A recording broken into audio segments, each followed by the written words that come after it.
Okay, our first example is pretty simple.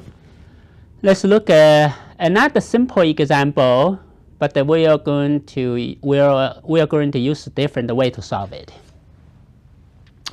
Again, the objective function is quadratic. You know, x times y is a second degree, not a first degree. And we have two constraints in equations. This is a straight line, and this is an ellipse. Well, then we have the x1, x2 bounded by 0 to 3. Well, before we get the solution, I want you to see the curve, the graph. Did I put the graph? Yeah, I did. See, the graph is like here. We got an ellipse here, and the straight line, and the physical domain is going to be between the two. And we have all these boundaries in the blue box, and then the contour curve is given by the black lines here. But this time, I'm going to find an analytic solution. Use Lagrange multiply method. So what's step one? Step one, you remember the simplex method in the lesson 5? When we have this in equation, what do? We add the slack variables. In that time, we call it S1, S2, right? And we add those slack variables. Sometimes if we also add the so-called a surprise variable, and make it in equation to equation. So the step one, you add the new variables here. Look, this is what we do. Instead of add a z1 and the z2, because we know it needs to be positive, then I add the z1 square and the z2 square. Just to make it easier, then I don't need to say the z must be positive. And just add the z1 square, z2 square, simple to tell you that add a positive. Why that positive is so important? Well, let me ask the question this way. Do you think it's very important to know it's less than 0 or bigger than 0? If that does not matter, then it doesn't matter you add the positive or negative. But of course it matters. And the less than 0 means you have a limited resource. Bigger than you may have a surplus, have more than you want. So that of course matters. It matters. So make sure you understand the direction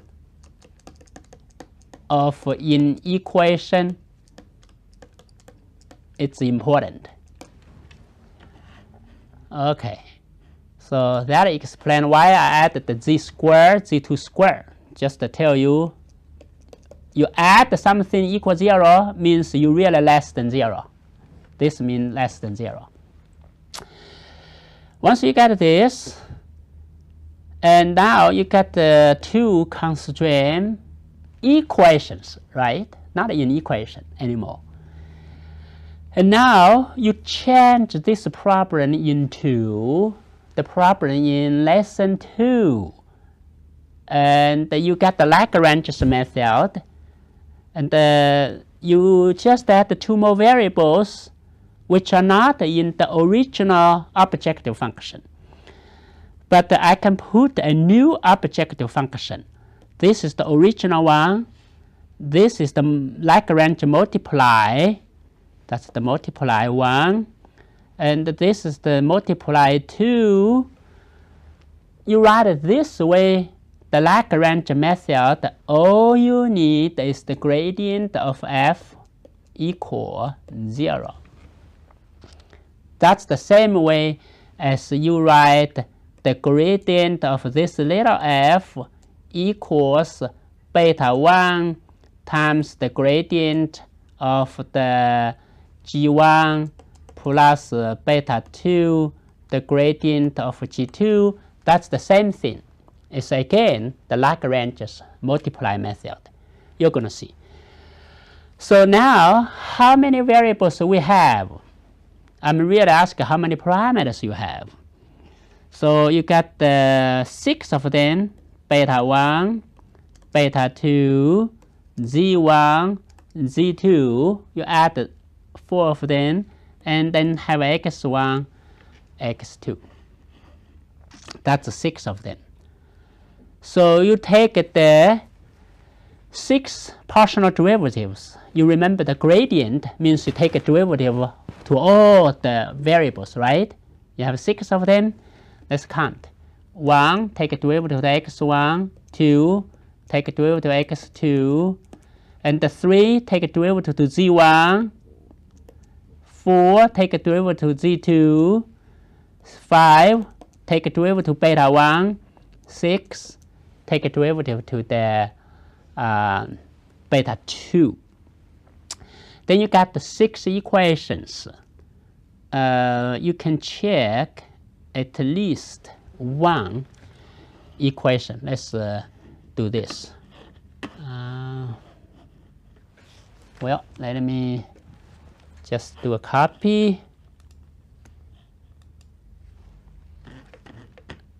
Because it's hard to remember that.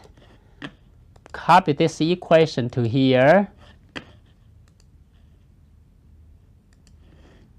Okay, here you go. Look, you take, how do you take the partial derivative to the x1? You take a derivative this to x1, this to x1, this to x1. Let's take the derivative to z1. There's nothing here. Then this, take a derivative to z1 is 0. And take this to z1 is 0. Here you got 2z1 beta 1, nothing else, equals 0. And take a derivative to z2, the same thing here. So that's not too hard. We can start to think about 5 and 6. By 5, we got the g1 equals negative z1 squared, g2 equal negative z2 squared.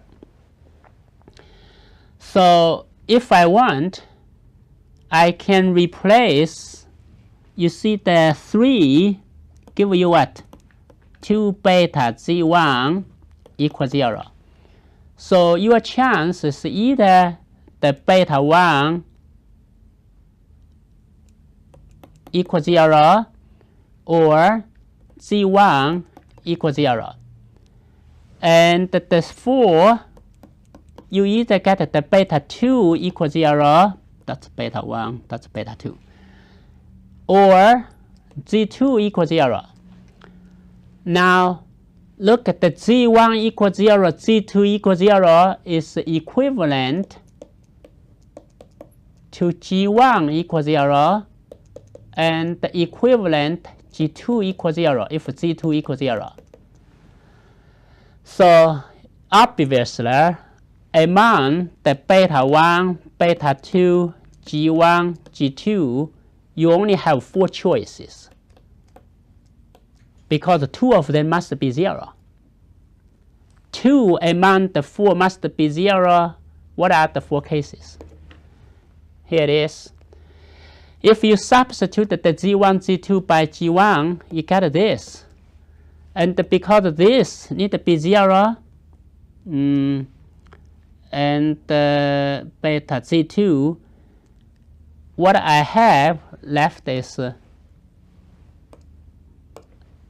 this case. I told you there's only 4 choices.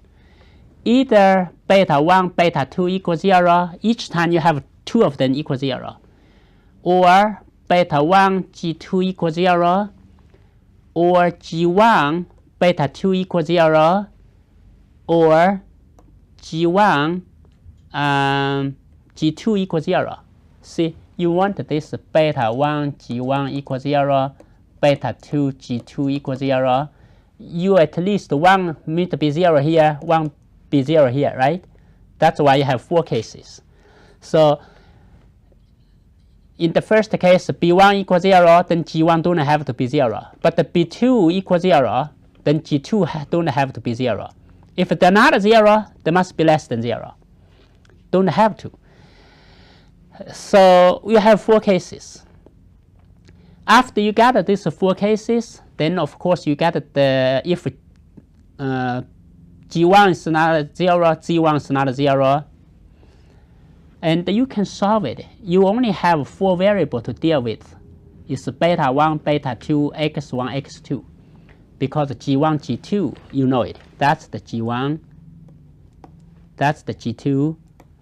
So what you have left is 1, 2, 3, 4 equations. And among the 4 equations, you already assume the 2 equals 0. That's not hard to solve. Do it by hand, you can do it. Now, in each case, because you need to solve quadratic equation, not too hard, you can do by hand. The case 1, you can see is G1, G2, it's not 0, beta 1, beta 2 equals 0, and the plug into here. If beta 1, beta 2 equals 0, you see x1, x2 equals 0. Did you see it? If this is 0, this is 0, immediately you get x1, x2 equals 0. And then you get the x1 equals 0, x2 equals 0, then your f equals 0. So what's happening? Is that a minimum solution? The answer is no, because you can make it smaller. That's -1. That's one case we can compare. So it represents a possible solution, but it's not going to be optimal. It's not the best. So you can figure out what's your f. Your f is 0. If I find anything less than 0, that's better, right? Because we want to minimize. The case 2, what we have is G2 equals 0, and this definitely won't work because their G2 is positive. G1 equal this. You know, you match. This is this, this, this, this, and this. So that's positive. That does not work. It's not a solution. The second one, this is all symmetric. Again, the beta 2 equals 0. No, G2 equals 0. And the beta 1 equals 0. This looks good. G1, G2 is, 0. That's good. So what's wrong with that? F is going to be -1. B2 is 1. Let me see what's wrong with that. Oh, okay. The G1 is not satisfied. The G1 is positive, and the other 3 not satisfied side constraint. Okay, that means it's not going to be, let me see, F. It's not going to satisfy the G1 less than 0, G2 less than 0. I think. Oh, okay. By the way, that's why. Negative. You cannot have negative x because x is what? Between 0 to 3, right? You have the negative x1, negative x2, that's not work. That's why. So that's okay. So that are not solutions. These are basically the feasible solution. You just check one by one. In the third case, what we have is G1 equal that, G1 equals 0, G2 is not 0, but this is positive.